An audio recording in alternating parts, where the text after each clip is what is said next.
Bienvenue dans cette nouvelle vidéo du neuro du web. Oui, ça fait très longtemps.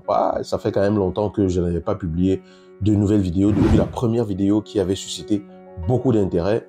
Il est donc temps que les affaires reprennent. Aujourd'hui, je vais vous parler de quelque chose qui pourrait de prime abord ne rien avoir à faire avec de la neurologie. Ok? Mais vous allez voir que cela va vous permettre de comprendre encore plus certains éléments que j'ai déjà abordés dans la vidéo précédente. Je vais vous parler de faire ses courses. Certainement que cela vous est déjà arrivé d'aller faire des courses pour faire de la cuisine ou pour faire pour quoi que ce soit d'autre, mais nous allons parler des courses que l'on fait lorsqu'on veut faire de la cuisine. Mais qu'est-ce que cela a à voir avec de la neurologie? Vous allez le comprendre tout de suite.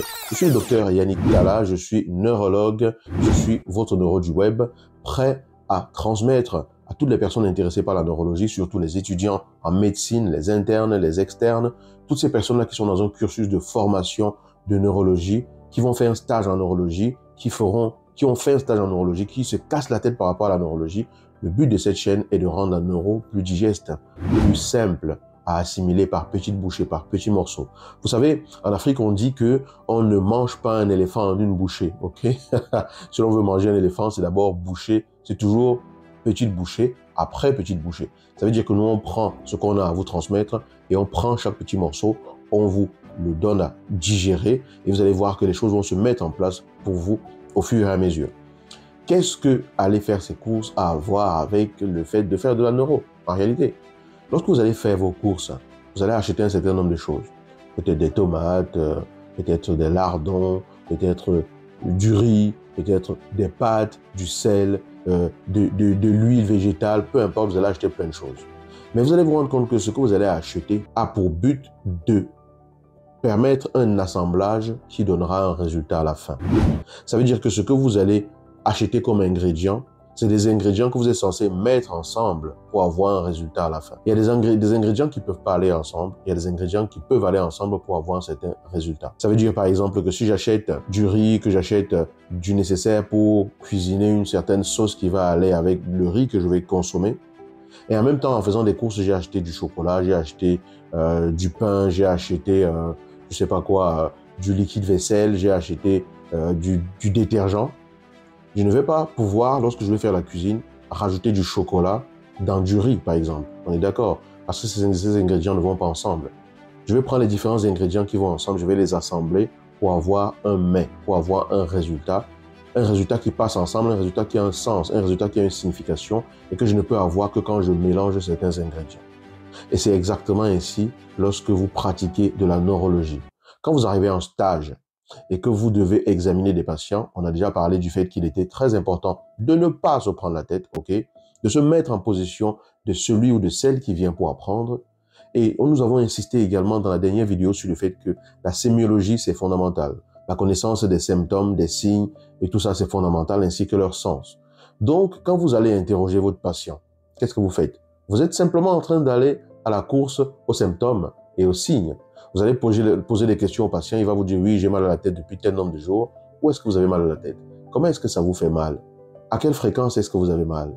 Est-ce qu'il y a des choses qui réveillent votre douleur? Est-ce qu'il y a des choses qui calment votre douleur? Là, vous êtes en train de faire vos courses. Est-ce qu'en plus du mal de tête, vous ressentez autre chose? Une faiblesse dans le bras, des fourmillements par ici? Est-ce que vous avez eu des troubles au niveau de la vue? Oui, ok, vous dites que vous avez eu des troubles au niveau de la vue. Mais est-ce que c'était les deux yeux? Est-ce que c'était un seul œil? Avez-vous pensé à fermer un œil puis l'autre pour voir si vous voyez toujours ce trouble? Donc, toutes les questions que vous allez poser à votre patient, c'est aller faire les courses aux symptômes.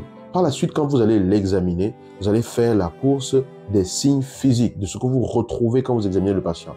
Et à la fin de votre interrogatoire et de votre examen neurologique, sans oublier l'examen des autres appareils, ok, c'est pas moi qui vais vous le dire, vous le savez déjà. Au terme de votre examen, vous allez arriver avec un certain ensemble de symptômes et de signes que vous avez relevés. Et là, il va falloir les mettre ensemble. Il va falloir rassembler les différents symptômes qui vont ensemble. Ça peut être plusieurs groupes d'assemblage que vous allez faire. Ça peut être un seul assemblage que vous allez faire avec tous les symptômes que vous allez avoir. Et vous allez aboutir à ce qu'on appelle le diagnostic syndromique, le syndrome. Ok?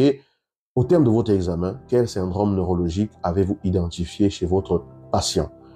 Identifier le syndrome neurologique, c'est fondamental. Pourquoi? Parce qu'en fonction du syndrome, vous savez que ce n'est pas la même partie du système nerveux qui est touchée. Ok? un syndrome neurogène périphérique, ce n'est pas la même chose que si on a un syndrome pyramidal. Ce n'est pas la même chose que si on a un syndrome parkinsonien. Ce n'est pas la même chose que si on a un syndrome d'hypertension intracrânienne. D'où l'importance de connaître sa sémiologie, de connaître la théorie qui vous est enseignée en faculté. La théorie qui vous est enseignée, vous devez la maîtriser. Vous devez pouvoir ressortir cela, connaître les différents symptômes qui accompagnent chaque syndrome, parce que grâce à ça, vous allez pouvoir dire « j'ai tel syndrome ». Ok? Donc, imaginez quand vous allez examiner votre patient, que vous allez faire des courses, que vous allez faire la récolte des différents symptômes et signes, mais à la fin, au terme de votre examen, demandez-vous toujours à quel syndrome est-ce que j'ai affaire?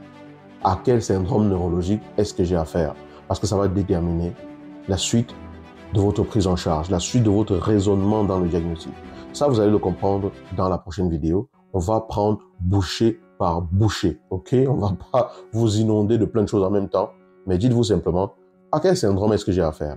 Et retournez revoir vos différents syndromes, revoir les différents syndromes que vous avez appris et apprendre à mieux les assimiler et à comment les reconnaître. Est-ce que les symptômes que ce patient orientent vers un syndrome pyramidal? Est-ce que les symptômes que ce patient, c'est plutôt un syndrome parkinsonien? Parce qu'à partir du syndrome, on va raisonner différemment. Donc, apprenez à aller faire vos courses, apprenez à mettre les différents assemblages ensemble, à mettre les différents éléments ensemble, à les assembler pour pouvoir faire les syndromes, en sachant que ce n'est pas tous les éléments qui rentreront dans un même syndrome. Par exemple, la céphalée ne fait pas partie du syndrome parkinsonien. Donc, si votre patient a des symptômes et des signes qui vont vous permettre de dire qu'il a un syndrome parkinsonien et qu'il a une céphalée en plus, vous n'allez pas dire que vous mettez la céphalée d'un syndrome parkinsonien. La céphalée appartient peut-être à un autre syndrome que ce patient est en train de développer. Ça peut être simplement aussi une céphalée qui vous fait penser à un type de céphalée bien précis, mais c'est toujours les caractéristiques de vos symptômes qui vont vous permettre de pouvoir dire à la fin, il s'agit de tel syndrome. Donc, faites vos courses, assemblez tous les éléments des courses en syndrome et ne ratez pas la prochaine vidéo parce que là, je vous dirai à quoi vont servir justement ces courses que vous avez faites, ces syndromes que vous avez identifiés. À très bientôt les amis. Aimez la vidéo, partagez-la, laissez un commentaire et voilà. C'est un plaisir pour moi. À bientôt.